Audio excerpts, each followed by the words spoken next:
So I need you to jump in a time machine for me.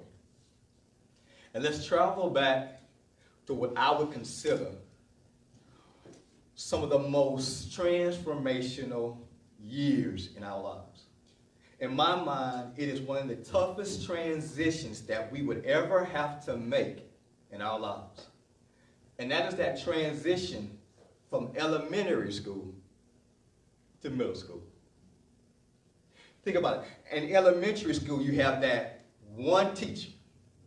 You sit in the comfortable confines of that one room with that teacher who just loves on you and teaches you and helps mold you and shape you. But as you make that transition to middle school, you have this group of teachers who are teaching a plethora of students, hundreds of students.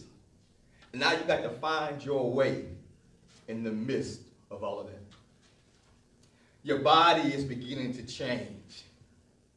And when you used to play on the playground with Julie, and you thought Julie was this great kickball player.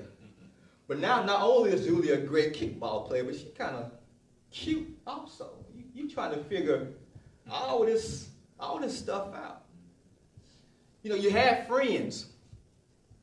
And you had this set group of friends that you've been hanging out with ever since you were in kindergarten. And you guys have grown up together. You've been playing kickball together. You've gone to lunch together. You learned them ABCs together. You learned the multiplication together. You learned those verbs together. You learned the nouns together. You learned all this stuff together. But now, you're making this transition. And if you're in this big school system like Charlotte Meck, your friend is going one way. And now you find yourself going another way. And now you find yourself over here at this new school, this new location, and now you got to meet some new friends. You got to build some more relationships. I was comfortable over here where I knew everybody, and everybody knew me. But now I find myself in this new school, in this new body, with this new mindset, where I see things differently. And I've been trying to express myself to my parents in certain ways. But at times that has not been good for my health. So now I find myself in this new situation. And I'm trying to figure out what to do. I find myself in this new thing called middle school, and I'm trying to fit in. Because I want to have friends just like everybody else. I want to have good relationships like everybody else. I want to be liked. Peer pressure is real to me right now. And I want to make sure that I am connected with the other people. I'm not this ostracized person. I'm not this person sitting over to the side, but I have relationship with these other people. And those of us who are parents, not only do we remember this age ourselves, but now we're raising children who are going through this thing themselves. And as they begin to go through this, we understand the power of relationships. Because we know that if they get connected to the wrong person, it can turn their lives upside down. That person's negative views can become their negative views. That person's bad language can become my child's bad language.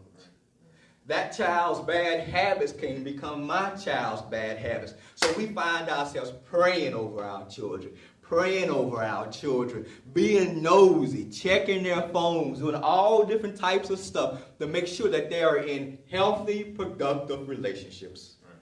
Because we also know that just as bad relationships can have an effect on our children, good relationships can have an effect on our children. So we want our children to be connected with somebody who's going somewhere, with a mindset to do great things in this world. Children with a mindset to say, I'm going to be a go-getter. I'm going to do everything that I can in school. Children with a mindset to say, I'm going to overcome. I'm going to allow the stuff of life. I don't judge people by what they look like. I judge by people about who they are. We want our children to be connected to people. But there's something I've learned. I'm just curious if you've learned the same thing as well. That this pressure to feel connected to others, to have these strong, lasting relationships, it's just not limited to that transition from elementary to middle school. But as you find yourself transitioning from middle school to high school, find yourself transitioning from high school to college, college to the work life, you find yourself in social organizations, you find yourself in a church. Everybody wants to be connected. And we want to have these positive relationships. There is power in the relationships. And one of the tools that allows us to have great relationships is communication. Our ability to take that information on the inside of our minds, Omar, and encode that information and share it with somebody else. Our ability to take that information that somebody else has shared with us and decode it and receive it into our heart. It's our ability to communicate that allows us to build bridges, that allows us to make connections with others, that allows us to build those healthy relationships. But what happens is that right in between this encoding and this decoding process, we run into problems.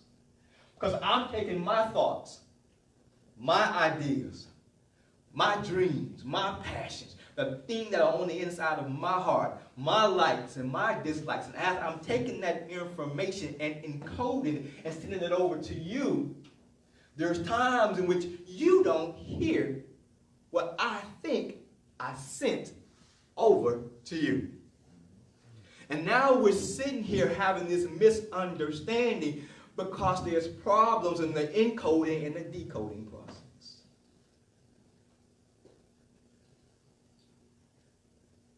And that's what we started talking about last week. The power of communicating. That if we can learn to communicate in such a way with one another, we can take that information and we can share that information with one another in such a way that it builds positive, productive relationships. Because that's the goal. The goal is just not to say something, but the goal is for us to communicate in a positive, productive manner, to move the conversation forward. Not find it stale, not find it stuck, but can I communicate with you in such a way that I'm building a bridge, that I'm building a connection, that I'm showing you how much I appreciate you. So last week we started talking about this one, and one of the things that we talked about was the key to positive communication is to be able to communicate from a pure heart. A heart that's not saturated with anger, with frustration, with disappointment, a heart that's not saturated with pain and hurt, but a heart that is saturated with peace, with love, with joy. Because if I can have my heart pure as I'm communicating with you, I'm not allowing stuff that has no business being in there to flow out of my mouth. Jesus says, out of the mouth flows the abundance of the heart.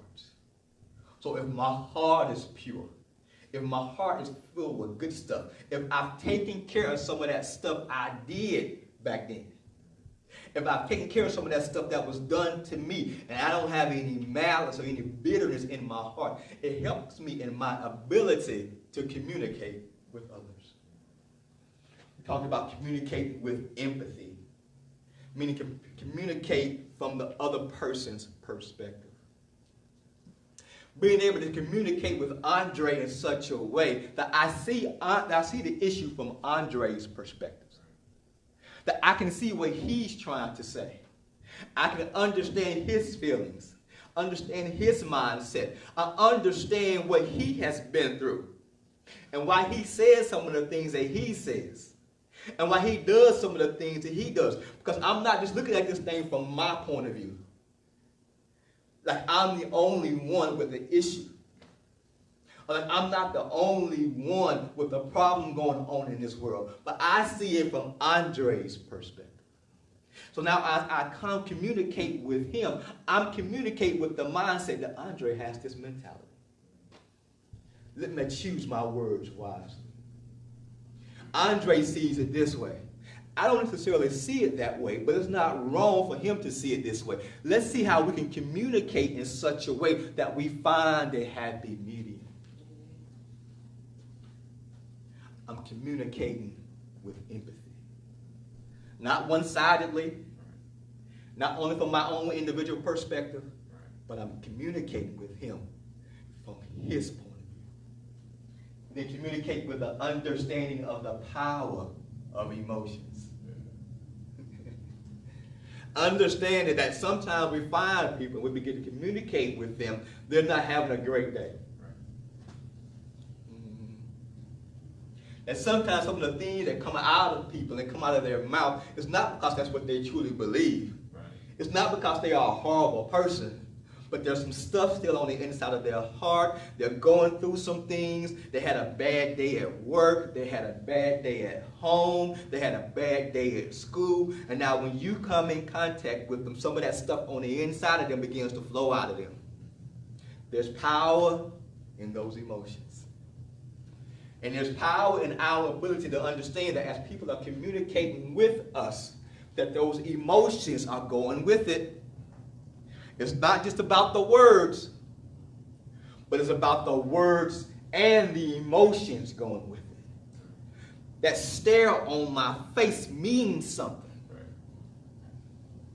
That scowl means something. That smile means something. That look of bewilderment means something. So that as I'm communicating with you, you just can't take the words. We have to take the words and the feelings and the emotions, put them all in a package, and then decode them. It all goes together. It all goes together. I said, Pastor, that's hard. I didn't say that communication was easy. But it's our willingness to work on communication. It's our willingness to work on communication. It's our willingness to work on our communication skills that helps us build the long-lasting relationships. We can all learn. Yeah. So that brings us to our one that we want to talk about for today. And what I want to talk about today is listening.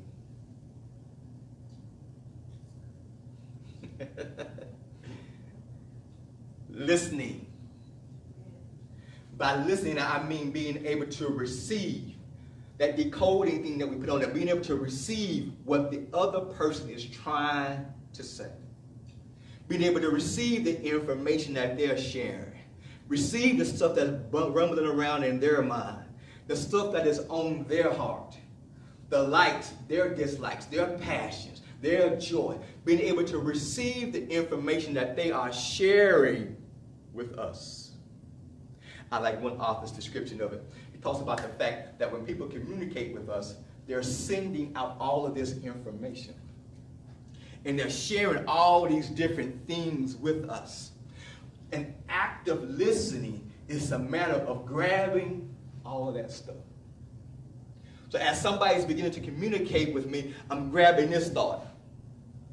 I'm grabbing this thought. I'm grabbing this thought. I'm grabbing the emotions that come with it. And I'm taking all of that stuff in and receiving it into my heart. And receiving it into my mind. I'm trying to say, this is what this individual is trying to share with me. Listening is active. You notice I keep using the term listening, not hearing. Because hearing is just a matter of hearing the audible sounds. I hear what you are saying. I hear the words that are coming out of your mouth. But there's a difference between me hearing those words and me actually listening to what you are saying with the sole purpose of understanding not only you, but what you are trying to say.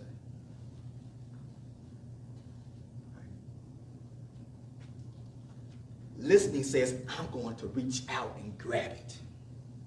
Grab hold of it and bring it back unto me. It says, I'm going to learn who you are through the things that you are trying to convey. I see that there's some anger in there, but I don't think that you are an angry person.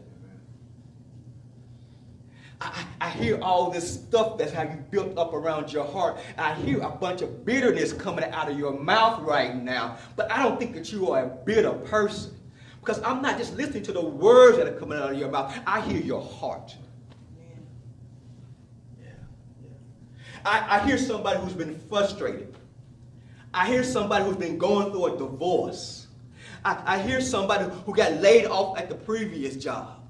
So now as they communicate, yes, they're a little rough with their communication, but I hear the person behind that. Yes, stuff is coming out, but I'm not grabbing just that. I'm grabbing all the stuff behind it. I hear your pain. And guess what I can do with the pain? I can pray for the pain. Because I don't have to retaliate in like-mindedness, but I can pray for the pain. I can start singing that old song, God, be patient with them, for God is not through with them yet. Her, be patient with her, for God is not through with her yet. Andre, be patient with him, for God is not through with that person yet. Linda, be patient with her, for God is not through with her yet. I can see all of that now. I can hear all of that now because I'm listening actively. And not just grabbing the individual words, but grabbing everything out there, trying to learn who you are as an individual. And there's power in our listening. There's power in listening. Not just in us communicating with our words.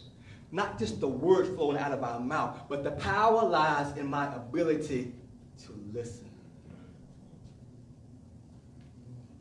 It's in that ability to listen. I go back one more. It says, but in that ability to listen, I can say, you are important. Just hear me now. Think about what I'm saying. I'm listening to you, but I know I have a deadline coming up. And I can be doing this other stuff right now. I got some spreadsheets I need to go through. I got a report I need to run. But you are standing right here in front of me, and you have something to say. So I demonstrate how important you are to me by turning around from my computer and just sitting there and listening to you. Parents, we have all these things that we have to get done. And we have all these chores that we need to get taken care of. We got these demands at work. And eventually we want to be able to sit down, cross our feet, watch our show, and exhale. But now we have a child who wants to come and talk. There's power in our willingness to put everything else on hold and says, there is nothing else in the world more important to me than you. Talk. Sharing. There's power in our ability to say and our willingness to say, I'm going to put the world on hold right now and just listen to you. For you are worth it. And what you have to say is worth it. Yes, there's other things going on in my life, but you are worth it. So I'm going to listen to you. I'm going to hit the pause button on everything else and listen to you and what you have to say. And as I do that, it allows us to understand, or allows me to understand you. Because as I'm listening to you, once again, I'm learning you. And I'm hearing what is on the inside of your heart. So it allows me to understand who you are as an individual. And there's power in me understanding you. For that's where the connection comes, Danielle, as I begin to understand you. And I can build a relationship with you. But I like this last bit. it is a catalyst for change. Some of us find ourselves in relationships, and those relationships are in neutral. Whether it's a relationship on our job, relationships at home, relationships at school, wherever that relationship is, we find ourselves in neutral. And have you ever wondered, am I in neutral because I'm not listening? Could it be that we find ourselves stuck because we have so much to say and we're not listening?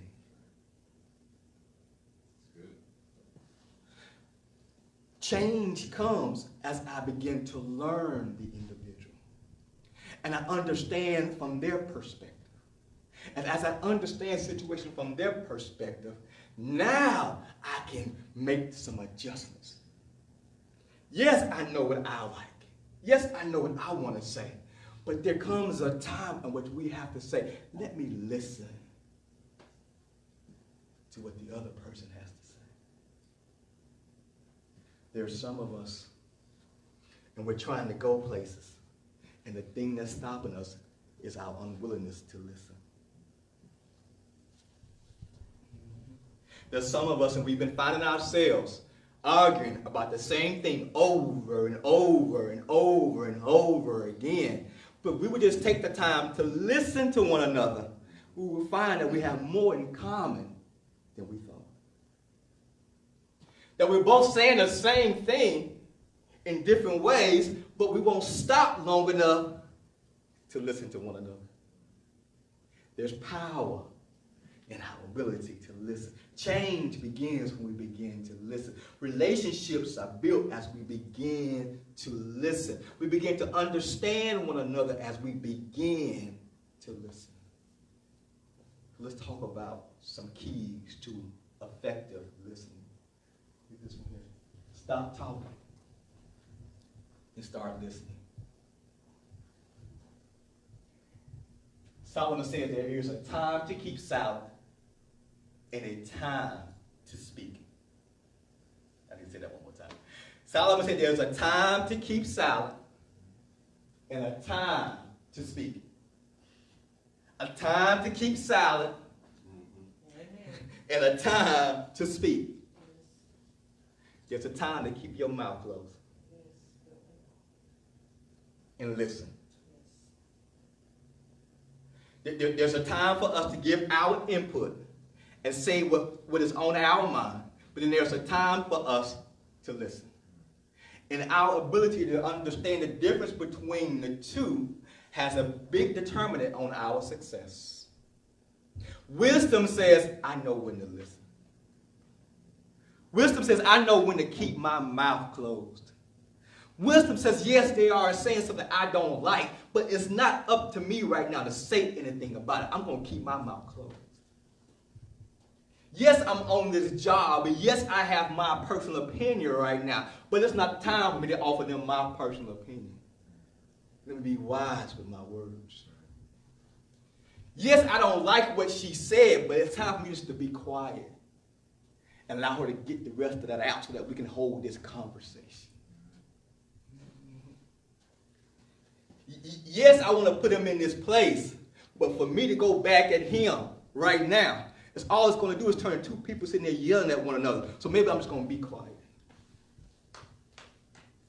As a friend once told me, it takes two fools to argue.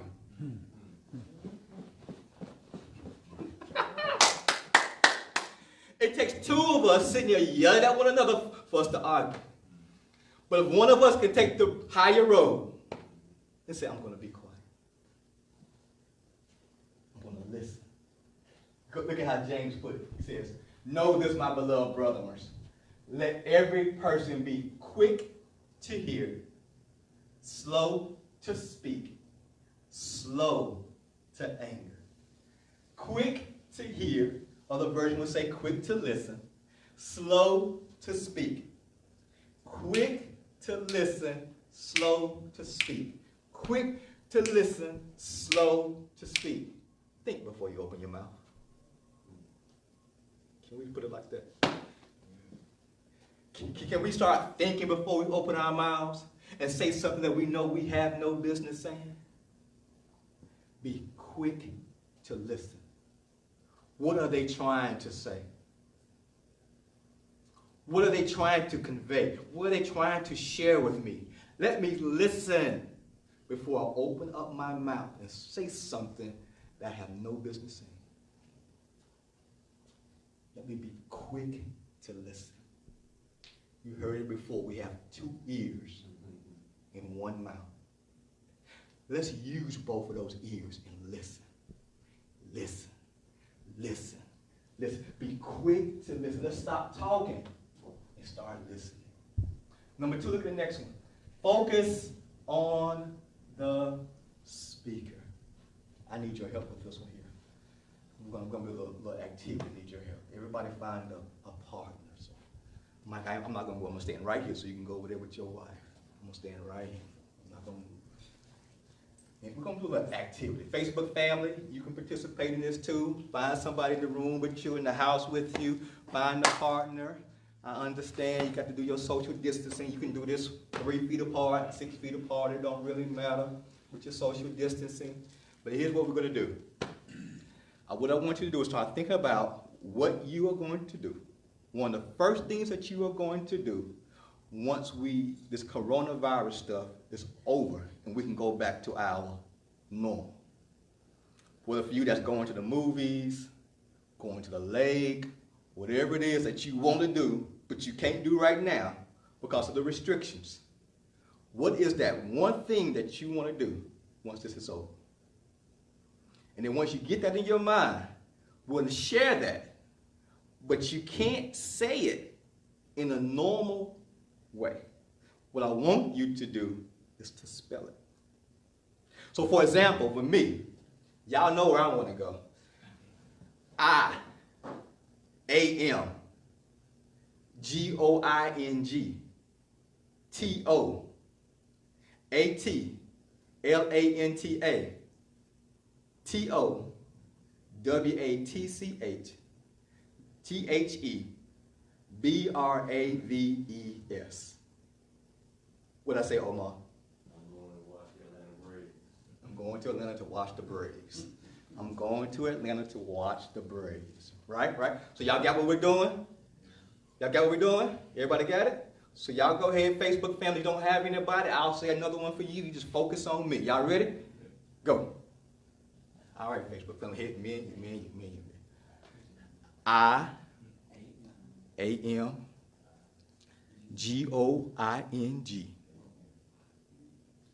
T-O-M-Y-C-A-Y-A-K T-O-T-H-E-L-A-K-E.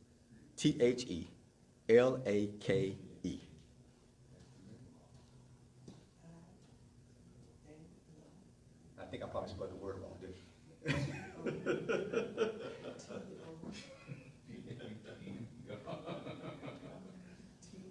Amen.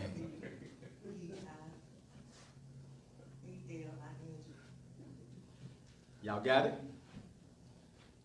Oh, go ahead, thank you.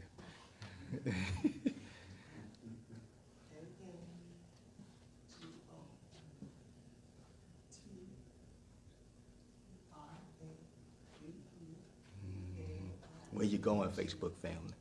If you want to post yours, feel free to post yours right there in that comment section. Where you going? What's this coronavirus? You going to Outback? You going to Longhorn? You going to catch you a show? You going to watch The Color Purple at the Blumenthal? Where you going? What you going to do? Share it with us. We love to hear. Uh-oh.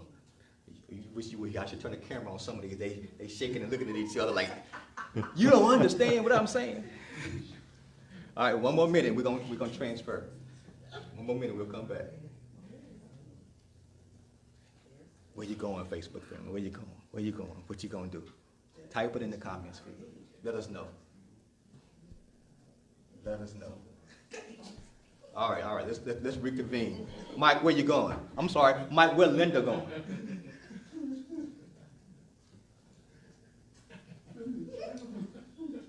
You can't figure out where she going. She going to travel. She didn't say where? Somewhere. She going somewhere. All right, she going somewhere. What Mike gonna do? He's going to the movies. He said he's going to the movies. Andre, what's Danielle gonna do? She's going to the Whitewater Center. She's going to the Whitewater. You an outdoorsy lady, ain't you?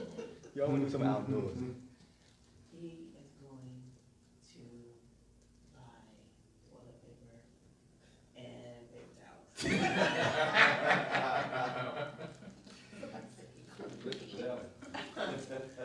So Facebook family, I'm not gonna tell who said what. We've gotten everything from going fishing to going to buy some toilet paper and some paper towels to going out to eat somewhere, to going to the beach, going to the Whitewater Center. So we got all different types of stuff. All right, so here's the point. In order to understand what that person was saying, what did you have to do? Listen. About listening, what did you really have to do though? Focus. There you go. You had to focus. Now, if I were just to tell you, I am going to Atlanta to watch the Braves play, easy. I mean, you don't even have to look at me to pay attention. But if I start spelling it out, you guys, I saw your eyes. You started saying, what is he trying to say?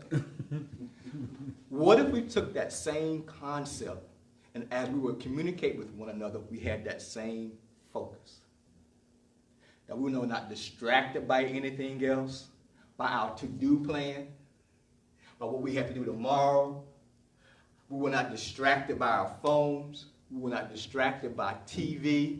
We were not distracted by everything else. We just said, I'm going to focus on the person in front of me. I'm going to listen attentively with my eyes on them, because I saw you guys watching each other so you can make sure you understood what they were saying. All of my attention is going to be right there on them. What if we began to communicate in that fashion? It would change the way we listened, and it would change our relationships. Because now I'm listening to you with everything I have. And as I'm listening to you, you feel important. And I'm showing you how important you are because I'm listening to you. Now I hear you. And I hear you fully. And I hear your heart because I'm listening attentively. There's power in our ability to focus on what the person is saying. There's some stats out there talk about how much of our time is diverted to social media. And we have such a quick attention span that I can't focus on what's going on because my mind is already on the next image or on the next post or on the next tweet. But if I just sat down and began to focus on the individual, it's powerful in that. Amen. Amen. Listen with a pure heart. Here we go again. Talking about that heart. I keep talking about the heart because it is the precipice of communication. It is vitally important to good communication. My heart, if it is full of that anger again, that frustration, that bitterness, that animosity, all of that pain, as you begin to communicate with me, I don't hear what you are truly trying to say. I hear somebody who hurt me. I hear somebody who called me a name. And now you may be trying to help me, but I'm still stuck back in the spot with the name that you called me. The stuff that you did to me. So yes, what you were saying is right. But I don't hear those words. I still hear the stuff that was said before. I still remember the thing that you did to me before. And out of that pain and out of that hurt, now I'm listening to you. Can we purify our hearts so that I can hear you correctly? And for some of us, the individual has grown.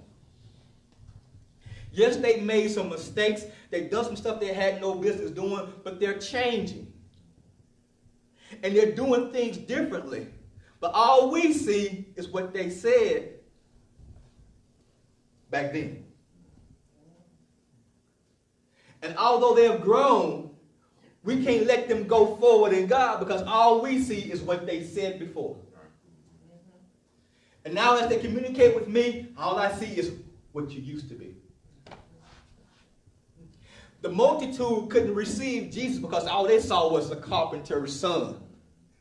They didn't see the great one, the Messiah, the one who came to save them. All they saw was the carpenter's son. That's Joseph and Mary's. I remember he used to skip rocks across the lake.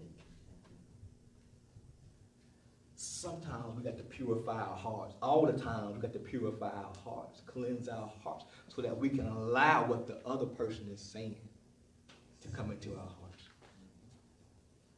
Yes, it was wrong. Let's talk about what was wrong and then move forward. Because I can't hear you the way you need to be heard. I can't truly listen to you if I'm listening with a heart full of pain. Last one. Go ahead, next one. Be humble. Be humble. In Romans, Paul talks about the fact, he tells the Romans, don't think of yourself more highly than you ought to think, but think soberly as God has given to every man the measure of faith. Don't think more highly of yourself than you ought to think. Don't think it's all about you. Don't think like you always have it all together and that you're better than everybody else. Don't think that because you can do a couple of things right, that you're going to do everything right. Paul says, don't think more highly of yourself than you ought to think. And here's the thing. When it comes to our listening, as I'm listening to what Danielle is saying to me, if I think I'm better than Danielle, then I'm not really going to listen to her. Because what she has to say is not valuable. If I'm smelling myself, and I think it's all about me, I hear her, and I hear the words coming out of her mouth, but I'm not going to receive those words because what she has to say is not better than what I have to say. Right? All I'm doing is waiting on Danielle to breathe so that I can really tell her what's going on. You ever been in a conversation with somebody, and all you were doing was just waiting on them to pause? So that you can say what you really wanted to say? Have you ever been in a conversation? I mean, you were talking, and they were going, they had all these good points, they had all this good stuff that they were sharing with you, sharing your heart, and all you was doing was formulating what you were going to say back. I'm going to say this. I remember when you did this. I remember when you did that. No, that's not a good point right there. Let me show you. I'm going to tear this up, right? And as soon as they say, there you go. Boom! And you drop it on them. We haven't heard what they said. We haven't really tried to understand their point of view. We're definitely not being empathetic. All we're doing is saying, I'm waiting so that I can share what I have to share. But humble people realize, hey, it's not about me. Let me humble myself and listen. Let me come down off of my high horse and listen to what they have to say. A friend of mine once told me, I can learn from anybody hurt. Even a little child running around here, I can learn from anybody. He has a humble spirit. He was in a position of leadership, but he understood if I can just humble myself, I can learn from anybody. And some of us have found ourselves in leadership positions, Facebook family, and we got people who really won't follow us. We are managers on our jobs, supervisors on our jobs, and the folks won't follow us. And we're getting frustrated. We're in the church and we're trying to lead volunteers and we're getting frustrated. Could it be that we're not listening? Could it be that the people have something that they want to say, but all they know is that you're just going to trounce over what they have to say? But we would just turn our ears on and turn our mouth on. We would show them that what you have to say is just as important. Yes, I have the title. Yes, I'm sitting in a position of authority. But you have something to say too. You are valuable too. We can just learn to turn our ears on, turn our mouth out. Say it with me. Turn my ears on. Turn my mouth off. Turn my ears on. Turn my mouth off. Turn my ears on. Turn my mouth off. Turn my ears on. Turn my mouth off. Say that, Facebook family. Turn my ears on. Turn my mouth off. Yeah, yeah. If you don't remember anything else I said today, remember that. Turn my ears on. Turn my mouth off. James said it. Solomon said it.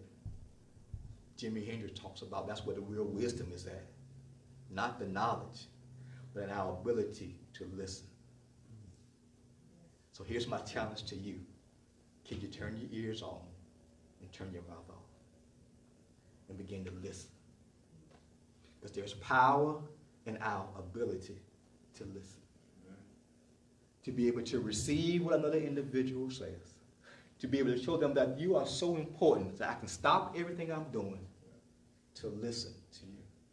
I may not agree with you, but I'm humble enough to listen to your point of view. And as I listen to your point of view, I'm willing to discuss this in such a way that it moves the conversation forward. I can listen. And as I listen, I learn more about you. And as I learn more about you, it creates a better connection between you and I.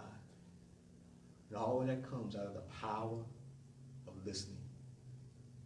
Yeah, we're stuck in neutral right now, but as I listen to you and you listen to me, we find our common ground and we walk on that common ground. Because I've learned to listen. Not talk, but listen. There's a time for me to talk, and there's a time to listen. Wisdom says, I know the difference between the two.